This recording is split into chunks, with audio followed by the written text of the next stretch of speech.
Can y'all hear me? I'm gonna try to figure out how to get this on Twitter. But feel free to start asking me questions. I don't know how much I can comment on the fact that I don't work for NBC Sports Edge anymore. It sucks. There's been a lot of emotions, sadness and anger mainly. But I don't know exactly what my next step is going to be, but I'm working on something. That's all I'll say for now. So let me figure out how to try to get this thing on.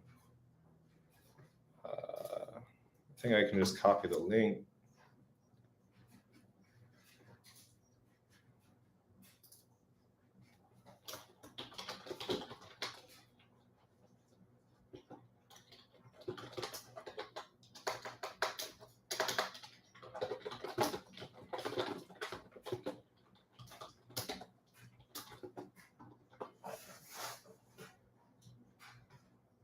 Okay.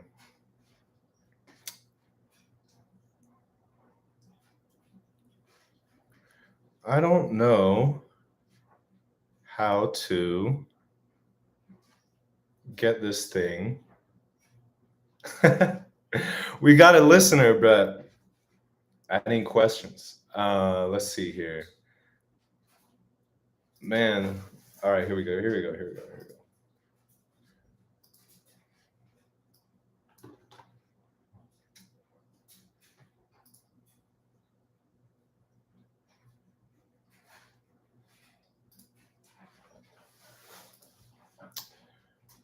Okay. I mean, let's just go through some injury news that just came out. Desmond Bain, Jaren Jackson Jr., and Ja Morant are not playing today. They were doubtful. Dylan Brooks, is that someone you want to stream? I don't know. I mean, look, I picked him up in a single league. I'm hopeful that he doesn't absolutely destroy my percentages today. But with like no one out there, you figure he's going to get some points, dimes, maybe some steals. Yeah, Brooks about to take 30 shots tonight. I think the most notable thing here is that Jaren Jackson Jr. was upgraded to doubtful. He's not playing, but we had recent reports that he's getting through 5-on-5 work. That's usually the last stage in someone's recovery process. So that's definitely, if you took a swing on JJJ, I think that's going to reward people heavily. Jared Allen just got ruled out. That sucks. That's one. Oh, I needed him today.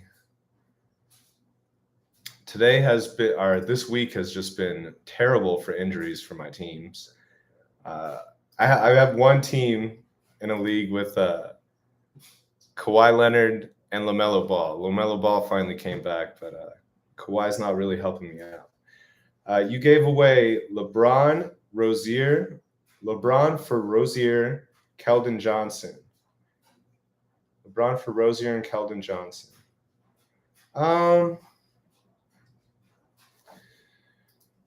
Man, that feels a little bit low, but I mean, it does feel like Father Time's finally kind of catching up with LeBron to a certain extent. And Keldon's having a really good season. I think that Terry Rozier is probably going to finish in the top 30.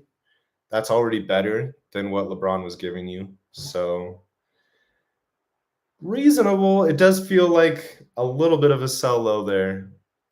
But that's also just because LeBron James is LeBron James, right? Donovan Mitchell. So Donovan Mitchell and Jarrett Allen are out tonight. I think that means that Kevin Love is definitely a streamer option. Maybe Chetty Osman. He's probably going to get up some shots. And then like DFS, you could think about definitely Darius Garland, Karis LeVert. This should also help. This should potentially help Evan Mobley's shot blocking numbers tonight. Let's see here. The early game today, man. Shai Gilgeous-Alexander does it again. 37 points on 22 shots, 9 of 10 at the stripe, 5 boards, 8 dimes, 3 steals, 2 blocks, 2 triples. And yeah, he had 8 turnovers, but who's complaining about a line like that? Poku kept up a moderate, he played okay. And Josh Giddey, he had, I believe that's his first triple-double of the season with 24, 10, and 12 dimes, 2 triples, 10 of 14 shooting. If y'all were nervous about Josh Giddey, I think this is his game where he says, don't be nervous, I'm good. I think that his ranking is not high enough based on what he's doing already. 14.7, 7.3 boards, 5.7 dimes, a combined 1 stock with 0.5 steals, 0.5 blocks. And his free throw shooting 66.7, but he's only getting there 1.2 times a game. So that's not really something that's hurting you, right? I still think that Giddey could be considered kind of a buy low, despite the triple-double tonight. Let's keep looking through these stat lines. Wow, Jeremiah Robinson Earl came out with a nice game. He's just so inconsistent, though, you know? Let me look up his game log. This was also against the Knicks. He played 30 minutes tonight. The previous games, 13, 15, 18. His role is so inconsistent. So don't let that line fool you. Not that interesting. Jalen Williams didn't have the best game, but he's more of a guy that you're going to kind of want to think about later in the year. So if you have him on your roster, it's kind of like a stash at this point. Because I do think that he could be pretty incredible down the stretch. We had another good game from Isaiah Hartenstein and Cam Reddish. Cam Reddish, 26 points, 2 triples, 3 boards, 2 dimes, 4 steals, and a block. Wow. I think he's been kind of heating up. See, the problem with Reddish is that was his best game basically since the season opener. He hadn't done much since, but he got 32 minutes tonight. He was able to finally show out. Tibbs is very frustrating. Like, I don't know where his minutes will be the next game, but that's someone to put on your radar after a game like that. But just know he hasn't been able to do it consistently this season. Okay, 10-team 9-cat league. I want to trade for Jamal Murray. I like that idea. Players I'm willing to give up are Jaden McDaniels, Herb Jones, DeAnthony Melton.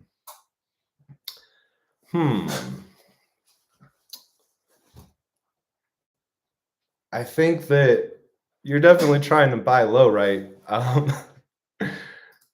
Jamal Murray, I think he's another guy whose ranking doesn't really reflect. I'm fine with these numbers. He's getting better and better. The shooting percentages haven't been great all the time, but this is kind of what you would expect from a guy coming off an ACL tear. Nikola Jokic jokingly said at the beginning of the year that, you know, he's going to be bad for his first 20 games. He's been better than that. I do think he's a buy low. I think that if you could get him for DeAnthony Melton, that would be fantastic. I'm not like, I have Jamal Murray in quite a few leagues. I wouldn't take that deal. But you might. Do you have like a less insulting offer? Hey, scooped up JJJ at 12 a.m. today. I love it. I can't believe he was on a waiver wire. That must have been a no IL league. Congrats, bro. That's going to be nice. Is Markkanen real or sell high? I think he's the real deal. Look, he was a top 50 player last year playing in Cleveland, having to share the rock with Darius Garland, and I'm blanking on who was there last year. He was basically the third option on that team playing what I thought was out of position, but he's still basically playing small forward in Utah. I think that this is his year. As long as he doesn't get shut down, he's probably going to have a career year this year. This is kind of the guy we saw in Chicago, his rookie season, and then it was kind of a downhill from there. He's struggled with injuries. That's another thing to consider. But I think that anyone who drafted him, they're probably winning, and you probably got a steal. I wouldn't. Now let's look at what selling high would mean. Where is he in the ranks right now? He's ranked top 20. Now I'm not sure someone's just going to give you OG for Lauri, but that's something you could think about. I don't think someone's going to give you De'Aaron Fox. Lauri Markkanen is currently ranked higher than Karl Anthony Towns, so this is kind of early season numbers. But honestly, what he's doing, I just feel it's sustainable. Maybe that shooting percentage, he's hitting 53% of his shots, so maybe that dips a little bit. But I think that he probably has a top 40 floor, and I don't see a ton of guys I would rather have or a deal that totally would make sense. Maybe like DeMar DeRozan.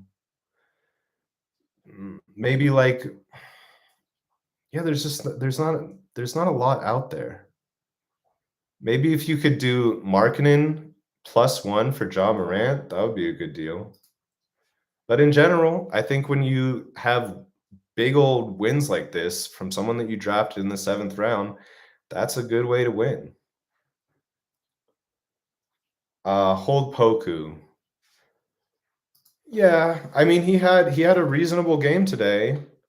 It's just going to be up and down. That's kind of who he is.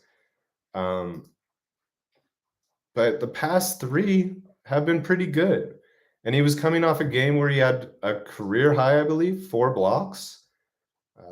The minutes, that's a concerning thing. He was back at 18 tonight. So his minutes the past 3 is 39, 23 to 18. His minutes are all over the place. So do you hold him? Maybe not in a 10-team league, but I think in most 12-team leagues, the answer is probably yes. I got offered DeRozan and Trent Jr. for Claxton, Herb Jones, and Jaden McDaniels. You got offered DeRozan and Trent for Claxton, Herb Jones, and Jaden?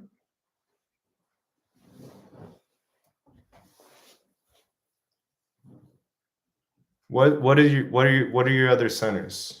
What's your big situation look like? Because Claxton's having an incredible year, but that's an incredibly enticing deal. Trent Jr. is just kind of a low end guy, but still a low end guy. And Herb Jones has been pretty disappointing this season, and that's something that I was kind of afraid of with Zion getting into the mix. It's not like he needs to score, but you know, it's hard when someone gives you 10.4 points a game. It's not great. So I would strongly consider it, depending on what your centers are. If that doesn't leave you too bare in the center department, it's a reasonable trade. Okay, for the Jamal trade, I also have Josh Hart, Bol Bol, Ijax, JJJ. I would see if you could send Josh Hart his way and see if that does anything. Maybe like Josh Hart and DeAnthony Melton. I'm not sure if you offer Bol Bol, you should be asking for a 2-for-1, basically. Jamal +1 for Bol Bol. I think that Bol Bol could be a top 40 player this year. Sell Laurie and PG of Jamal or Suggs for Cade or Cade for Siakam. Laurie, a PG of Jamal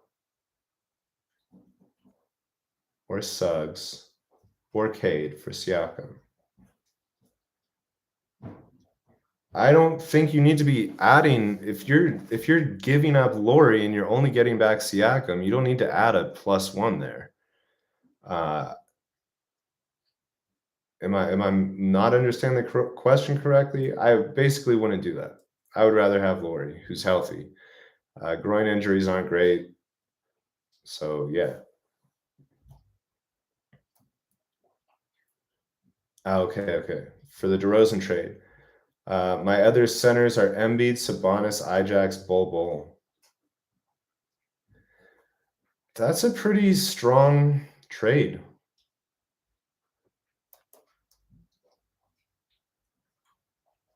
DeRozan, Trent, Claxton, Herb, Jaden.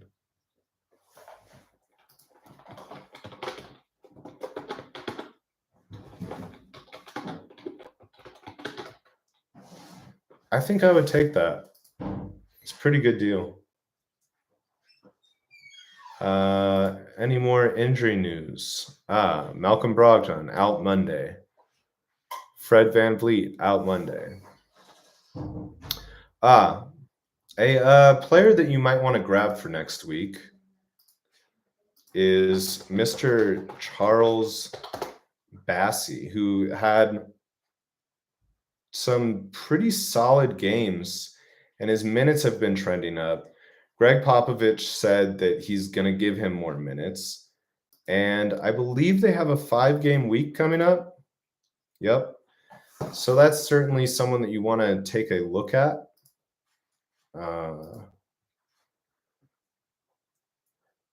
10-team, 9-cat. Ben Simmons, a drop. Man, what a terrible season he's having. I just feel that just because of his name recognition, that's not a player you drop. He's rostered in 84% of leagues. If you're really considering dropping him, I feel you could get someone's second to worst player, and that's going to be better than something that's going to come off the waiver wire. So I wouldn't drop him if that's where you're at. I would try to trade him and get a little bit of something.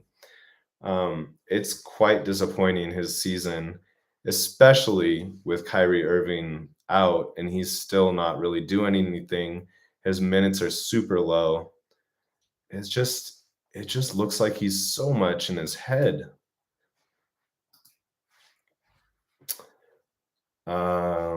Let's see here.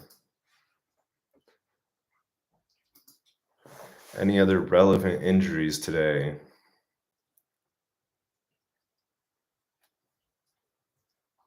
No, not really.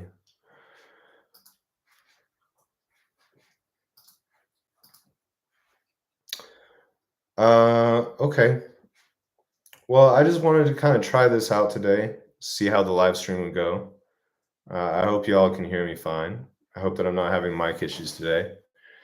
I'm not sure how I just want to kind of stay active. I've been,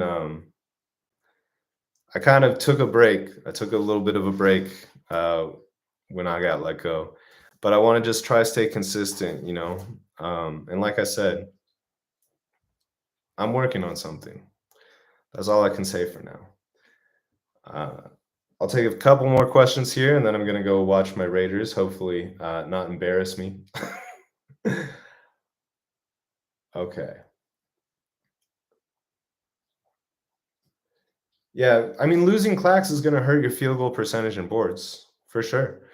But you're getting DeMar DeRozan, who's going to give you elite points, plenty of dimes. I guess the only thing that you would technically kind of have to be nervous about is his age. But look, the reality is that DeRozan has been incredibly healthy throughout his career. He's having a solid season. So yeah, I mean, you're gonna have to give up things to get someone like DeRozan, but he's just as good as Claxton. What if I swap Bol for Claxton in the DeRozan trade?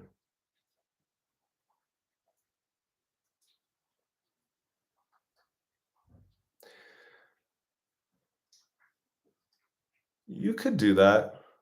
That's I guess Bol's value is technically a little bit more up in the air for when that Jonathan Isaac fella ever gets back to the court.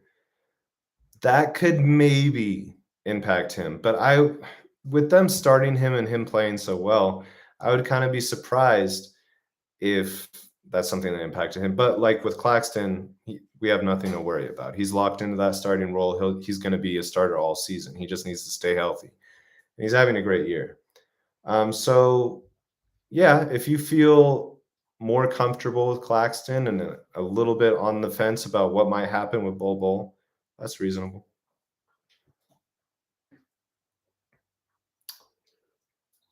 I almost got Paul George for KPJ, PJ Washington, but it got vetoed. Well, I'm not for vetoes, but that's not exactly a balanced deal. You almost got one off. You almost got one off. But yeah, that's I wouldn't veto it, but I get it. uh JJJ would give Bull stats, but better. I don't know what that means. Thoughts on Nembhard? Luxury stash or worth holding? I don't know. Like how long?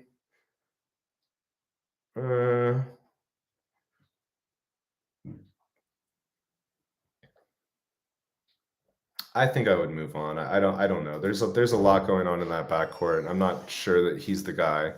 I think Benny Mathurin is the guy. So.